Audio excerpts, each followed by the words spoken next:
RJD, and we are here to talk about the Royal Rumble, which happened last night, and it was probably the best Royal Rumble in the last 10 years, easily the most star-studded, and we are going to get into it. But before we do, let us not waste any more time. Hit the like button.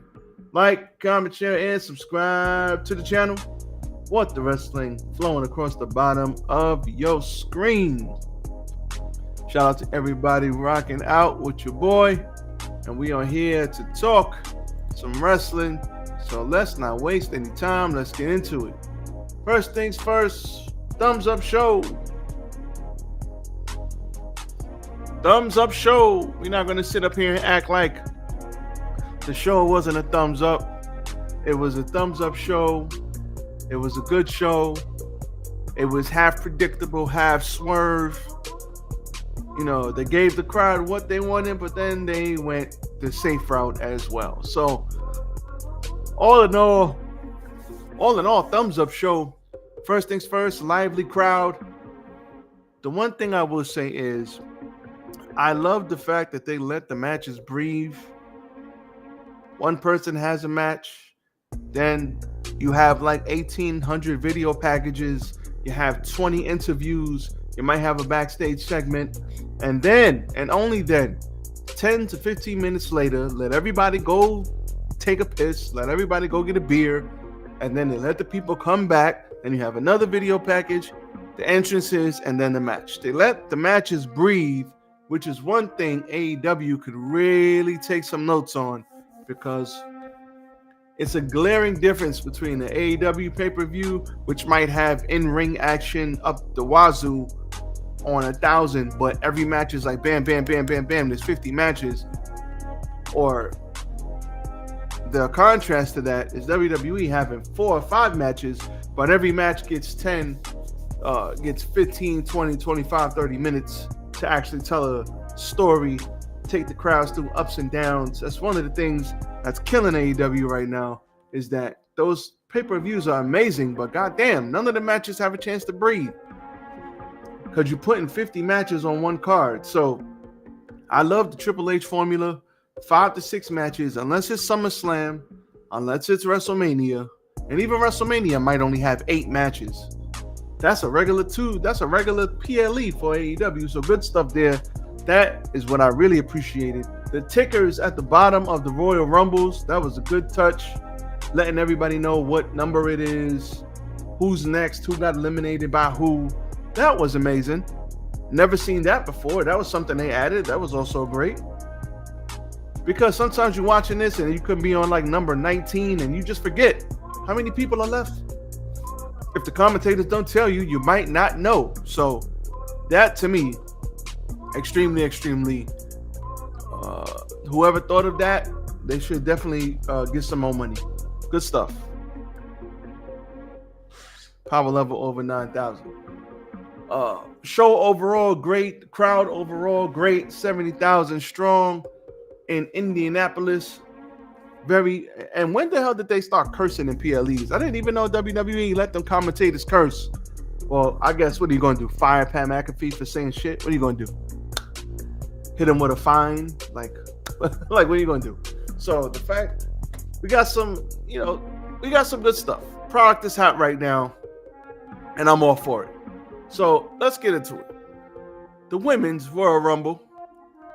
We're just going to go through the names and eliminations, and if they had a good spot, I'll talk about it. So Io Sky, my first choice, was first. She got dumped out at the end, which, we'll get to that later. Io Sky, Liv Morgan started us off. Then we had Roxanne Perez, Lyra Valkyria, Chelsea, and B-Fab. Ivy Nile, who had, first of all, Chelsea Green. The crowd really loved them some Chelsea Green, especially early on. Roxanne Perez, she is going to be a bona fide star. Babyface heel, doesn't really matter. She's going places. We know that. Liv Morgan, great. Io Sky, great. Still think Io Sky finds her way to Rhea Ripley. I don't know how, but I think she finds her way there. Chelsea Green, the people just love Chelsea Green. B-Fab looked a little, I don't know. she's still learning. So we not going shit on BFAB. She's still learning. Ivy now had a good showing. I think she deadlifts somebody. She's very small. Ivy now is a very small woman. She's probably like 5'1", but she's strong as shit. She deadlifted somebody. I don't know who it was, but she deadlifted somebody and threw them right on out. Hit them with, I think she had a couple of German suplexes on some big girls in there. If they could find a way to, she's a good enforcer. If they could find a way to do something with her, she'll be great. Then we had Zoe Stark. Lash Legend. I want to talk about her for a minute. Lash Legend is tall as hell. She used to be in the WNBA. She's athletic. I do think she's athletic, but I do think she's got a high upside. But the fact that they already have Jade and Lash Legend doesn't have the physique that Jade does. I mean, nobody has the physique that Jade does. Jade reminds me of China from back in the day. But I think Lash Legend could be a powerhouse because she's so big and strong and so much taller than all the other girls. I think they have something there. If she keeps putting in the time, she'll be good. She'll be good. She surprised me yesterday. I didn't think she was going to be as good as she was, but she's gotten a hell of a lot better from when I saw her in NXT like a year ago. So good for her. Bianca was number 10. That was your top 10. Ivy now got rid of Lyra. We had some other. Chelsea Green got knocked out by freaking Piper Niven coming up later, so that was pretty good. At 11, we had Shayna Baszler. 12 was Bayley. Sonya Deville, 13. Thank God all of those ladies got knocked the hell out. Maxine Dupree, number 14. She basically she got eliminated by Shayna Baszler, Sonya Deville, and Zoe Stark. That sucks. Then we had Naomi, Jada Parker. She had a good showing. Jada Parker had a good showing. Piper Niven. Natalia had a good showing. And Jordan Grace. Jordan Grace deadlifted Piper Niven. Crowd went crazy for her. She is now officially on WWE under contract. I don't know if they're going to put her in NXT or, well, we know her from TNA. So if you watch TNA or you watched the Rumble last year, and Jordan Grace is I think she still does the fitness on the side as well as wrestling. So she's going to be around for a very long time. Shout out to her. Good to see her on the big stage. We got Michin at number 20. The returning Alexa Bliss. Oh, let's hit Dave Meltzer with a, I don't know who is feeding this guy wrong information. Dave Meltzer talking about everybody on the internet, and they talk shit about it. They were like, "Oh, I thought she wasn't showing up. They said that she didn't want to do the contract and all that." Listen, that may be true. So maybe it wasn't a false report. But at the end of the day, CM Punk got signed like 2 hours before the show started. Nobody knew that CM Punk was coming back. What was it, SummerSlam last year? So these things happen, and they go down to the wire. They go down. They go down to the 11th hour, the 12th hour. So I don't know why people, shitting on Dave Meltzer, but they always give him hell, man. He is not having a good 2025. They feed him stuff, he reports it, and he might need to stop going to some of his sources because they suck. Because they was like, "Oh, I thought they weren't coming out." And she came out just fine. Who we got? Zelina was 22. Candice LeRae, 23. Stephanie Von Core, who's also good to see her on the main roster. You could always tell who they're going to bring up next because they always put them ladies in the Royal Rumble. The Roxannes, the Stephanie Von Cores, the Lash Legends. By this time next year, those ladies will be on the main roster. Jordan Grace. Hopefully they don't mess them up. Then we had Trish Stratus, 25. 26, Raquel Rodriguez. 27, Charlotte Flair, which I didn't like because I figured they would come back and give it to Charlotte. Hold on.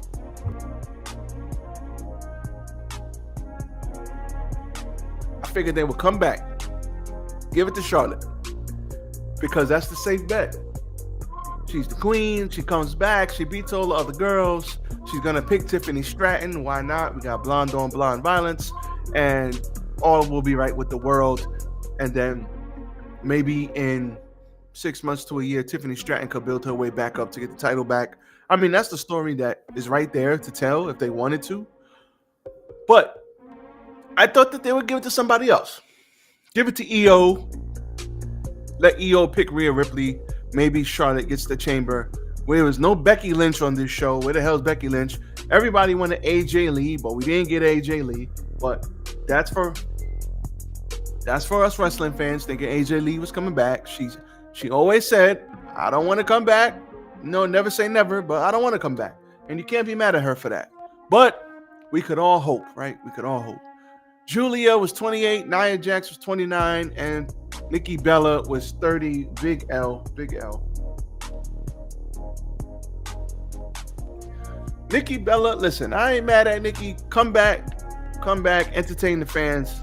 But with this group of girls, with this crop of women, I mean, this WWE has probably the greatest women's division ever assembled in life. Like, all of these ladies are so damn good in the ring, not in the ring. I don't know if Nikki Bella fits with this crop of women. Like, I don't know. I don't think so. I'm not gonna lie to you. Like, these ladies are strong, they're athletic, they're not that she can't tell a story. I mean, not like Nikki Bella's bad. I would never say that. But I mean, can Nikki Bella go like Julia, Charlotte? She can't even go like Trish. Candice LeRae can go. I mean, Bianca Belair, Bayley, Jesus, Lash Legend, Lyra Valkyria, Roxanne Perez, Io Sky. I don't know. But everybody was hoping for AJ. Well, all the internet was hoping for AJ. They did not get it. Aw, sucks to be us. But there was a spot that I didn't like that kind of sucked, where Nia Jax, she threw out Liv Morgan, Bayley, Io Sky. Who else? She threw out like 7 women. Naomi. She threw out like 18 chicks. Zelina Vega. Stephanie Von Cour, Trish Stratus, Raquel Rodriguez. She threw out like 7 women at one time. And it was like they couldn't find nothing else to do but throw everybody off at once. Like Bianca was in that mix. Like some big names she threw out. And I just thought they could have did that better. But all in all, Charlotte gets the win. Her and Roxanne, last two. And Roxanne Perez gets the big boot to the face, and Charlotte wins. So shout out to her. Charlotte is back. Good to see her back, because she basically, her knee freaking exploded. So good to see her back and doing her thing. I'm sure she's going to pick Tiffany Stratton, and we will have the blondes, both very, very athletic women, beating the hell out of each other come WrestleMania time. So I'm looking forward to it. So that was your Women's Royal Rumble. It was a good showcase for the women. A lot of women showed up and showed out. Looking forward to seeing what happens moving forward to Mania. Now, WWE Tag Team Championships, DIY, Motor City Machine Guns. This 2 out of 3 falls match was good, but we know all 4 of these guys can go in and have a 30-minute barn burner classic if they really wanted to, but they didn't even get that much time. I think they only got like 18 minutes. This is the fastest 2 out of 3 falls match you'll ever see. Some trickery by DIY where Gargano fake tagged in and he got hit with a finishing maneuver, but he never really was the one who tagged in, so that was kind of cool. It reminds me of the Revival and what they used to do, just playing the refs, just playing them for fools. But this was a good match. The end of the match came where DIY was about to get got, but the Street Profits came in and hit the Motor City Machine Guns, costing them the title with a big ass crutch. The dang on crutch broke over Shelly's back, and DIY retains. But what was also confusing is they beat up DIY too. So they beat up the Machine Guns because they wanted to take the titles from DIY, but then they beat up DIY. That makes no sense. Why would they do that? That was kind of stupid. So I guess we'll see where this goes. But that honestly made no sense to me. But looks like we're gonna get a 3-way. It's gonna be a 3-way for the title. So we'll see what happens there. All right. So moving right along, undisputed WWE Championship, Cody Rhodes versus the son of a electrician technician or whatever the hell his shirt said. Good stuff by KO. This match was pretty much, how can we hurt each other without killing each other with a ladder? That was this match. How can we use this ladder to beat the hell out of each other? It reminds me of Shawn Michaels and Chris Jericho back in the day, where they just used the ladder as a weapon and it was just devastating. This was that. The end came. We could talk about everything else, but let's talk about the end. I would not want to be Kevin Owens back today. Kevin Owens, first of all, he got spined on the edge of the ladder, and that had to suck. Like, for real, that had to suck. Then they fought out with each other. There was a whole big thing, and they brawled into the crowd. They brawled around. They came back. There were beers thrown. There was popcorn thrown. It was awesome. Then Cody was going for something, but KO reversed it and did I forget what you call that move. It's the corkscrew slam. It's almost like a corkscrew powerbomb. There's a name for it. I forgot. Don't judge me. But he hit his head on the ladder, and Cody kind of took the ladder bump. He didn't really get hurt, but such a devastating thing. I was afraid for Kevin Owens' neck. I mean, Kevin Owens was bleeding at this point. I was afraid for his neck. I was afraid for his head. It kind of sucked. It sucked to be his back. But then they get back in. He goes for a stunner. It doesn't work. He hits the crossroads. Then they fall out and go on to the announce table. Now, we all know those announce tables used to break like nothing very easily. Now, they're actual tables and they don't break anymore. Cool. So he tries to do something with the package power driver onto a ladder bridge that was there. Cody reverses it. He gets very angry and he hits him with an Alabama slam through this ladder, and he folded onto himself. That had to suck for real. Yikes. That looked like it absolutely sucked. Kevin Owens, I mean, he had a banged up eye, a banged up back. He was bloody. He was bruised. He was battered. This wasn't Cody Rhodes, I'm the good guy. Yeah, this was Homelander Cody Rhodes. This what this was. This was Homelander Cody Rhodes, aggressive, angry, and he didn't care about nothing. Great visual of him holding the belts while KO is just sitting there like this. Out of the 6 times he's fought for the title at the Royal Rumble, KO has only gotten 1 win. And man, I would not want to be Kevin Owens today. I hope he took the ice bath. I hope he got in the sauna. I hope he doesn't have a concussion, because that, and the way he sold the bump, where he just laid on his head with his body just linked over. It was brutal stuff. Good win for Cody. KO is always reliable. Let's see what happens.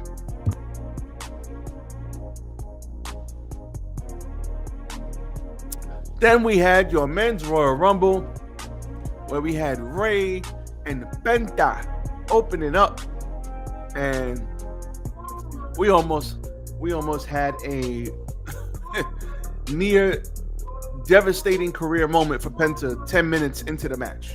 So let's hit Penta with the L, because you got to hold that L, Penta. They go for something, and it was a little clumsy, and Penta almost had 2 feet touched. Now, some people online took a snapshot, and they said no, 2 feet touched. It looked like it 2 feet touched. It did look like 2 feet touched, but hey, we'll see. We'll see. What the internet is undefeated, so we'll see what happens there. But yeah, Penta almost messed that up. So shout out to Penta. He got the Iron Man spot, by the way. And who got that? And I think Roxanne Perez got the Iron Woman spot, lasting the longest in a Royal Rumble for a woman ever in life. So shout out to her, and shout out to Penta for being in there for about 45 minutes. So next was Chad Gable, and It was a little sloppy with these three. I don't know what was happening. Carmelo Hayes jumped in there after that. Santos jumped in there after that. So we got all the luchadors, Chad Gable, who has a problem with the luchadors, and Carmelo Hayes. So this was real good.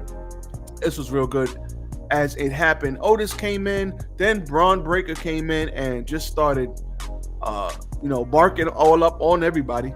Did the run up Hurricane Rana. That was awesome. Then we had Akira Tozawa, and Carmelo Hayes got eliminated. So he got mad, and he knocked Akira Tozawa. He kind of plucked him in the back of the head, like, get the hell out of here. And he went backstage. Everybody came out, and they were like, oh, you okay? And he was like, yeah, I don't know what I'm doing. I'm hurt. And then IShowSpeed just so happens to be there, who was live streaming on his YouTube and Twitch channels, I heard, live. And Triple H says, listen, man, you got to go. Get out there. He was like, yo, bro, I ain't even ready. I mean, he did go out in Crocs, so I don't think he was ready to wrestle. But he went out there, and these people went ape shit for IShowSpeed. I mean, they went crazy for this kid. I'm not going to lie to you. I don't know who IShowSpeed is. I'm not that in tune with the youngins. But what I will say is this brother got a hell of a reaction. And he went out there, and he helped eliminate Otis, if I'm not mistaken. Him and Braun Breaker eliminated Otis. And then IShowSpeed did a backflip. He started dancing. And then Braun Breaker proceeded to spear the holy hell out of this brother. And it was glorious.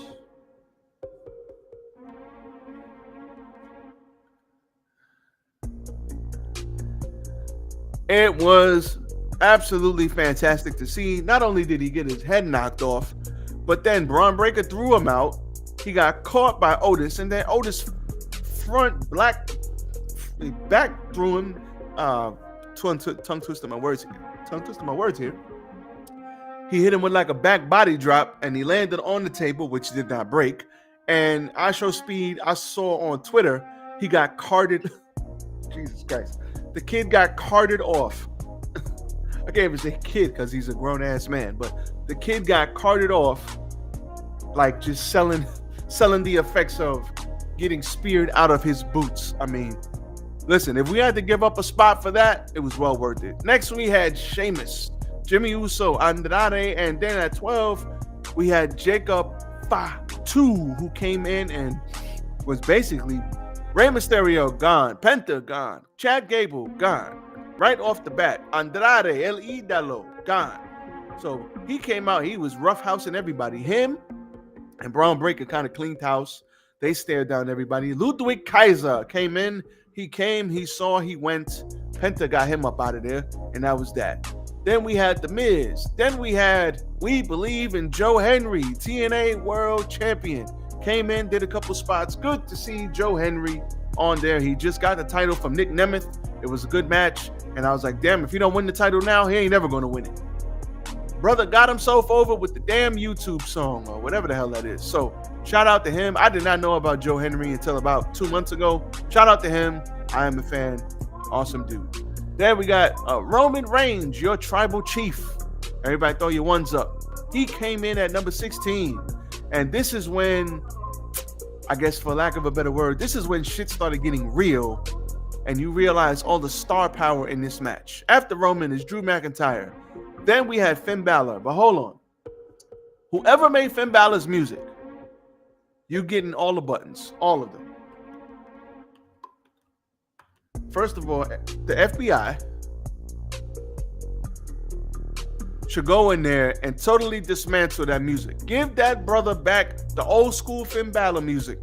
The CFOs. Go back to that. What is this piece of hot trash? What? Boo. Just boo. L. Hot garbage. What the hell is that? That entrance music sucks. Jesus Christ, please. One of my favorite wrestlers, and you effing him up with all this trash ass music. Anyway, Shinsuke Nakamura is next, followed by main event Jey Uso. Then we had AJ Styles coming back. Haven't seen that brother in a hell of a long time. He got his old entrance music back, which means he's probably a babyface. He got a big reaction. Good for him. Then we had Braun Strowman. Now, Let's talk about Braun Strowman. He got rid of Jacob Fatu, but Roman Reigns and Braun Breaker had a little thing, and dare I say, Braun Breaker speared the holy hell out of Roman Reigns.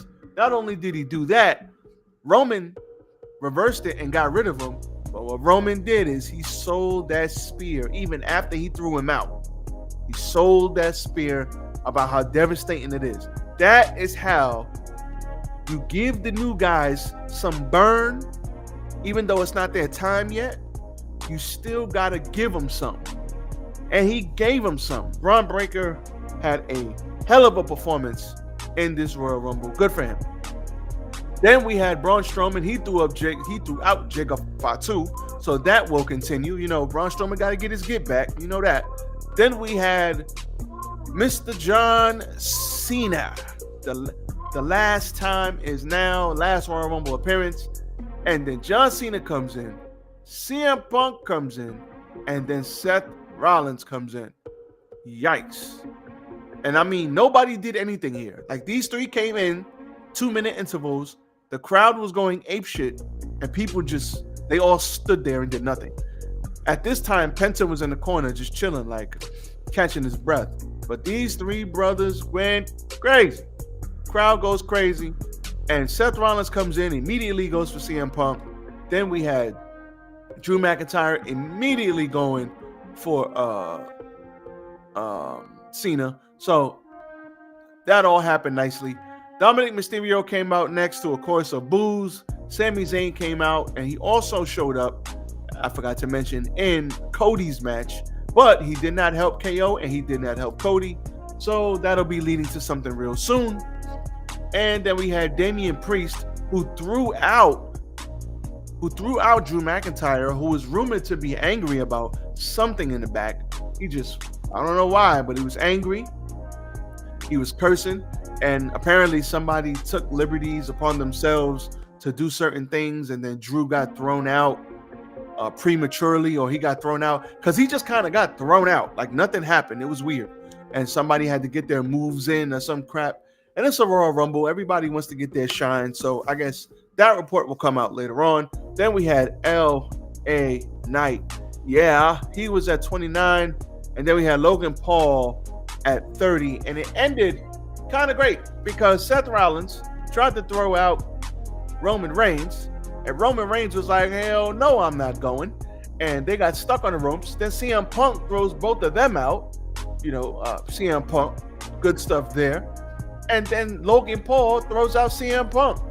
So now everybody's mad because everybody wanted CM Punk to win, or Roman Reigns to win, or Seth Rollins to win, and they're all gone, and the only people left are Logan Paul, John Cena, and Jey Uso. So now everybody's thinking, well, looks like Cena's gonna win, and Cena tries to double AA him and Logan Paul, and was almost successful. Jey comes down, super kicks Logan, and then Logan falls against the ropes, and Cena gets Logan out of there.